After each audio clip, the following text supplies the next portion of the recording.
Ngayong araw, June 25, binigyang pugay ang mga marinong Pilipino bilang paggunita sa Seafarers Day.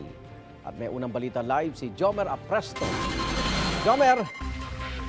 Igan, good morning. Narito ako sa Independence Flag Pole sa Rizal Park sa Luneta, Maynila, kung saan halos katatapos lamang ng ginawang flag raising ceremony kasunod ng paggunita sa International Seafarers Day.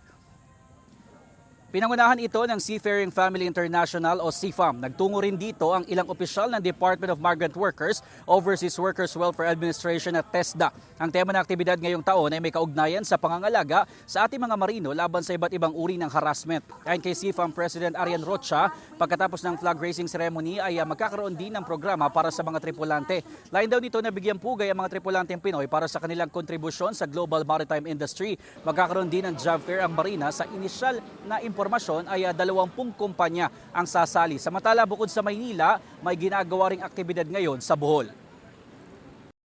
Nandito po ang ating DMW ASEC Jerome Pampolino, OWA Deputy Administrator, Marina Administrator Sonia Malaluan, and TESDA, of course, in support po, yung TESDA DDG.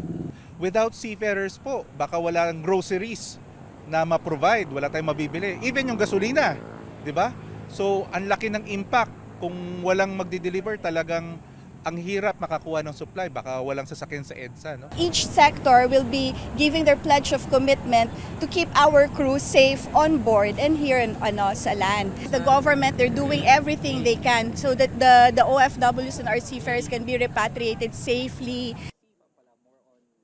Igan, sabi ng SEAFAM, may alok din sila mga libreng wellness program para sa mga marino at sa kanilang mga pamilya.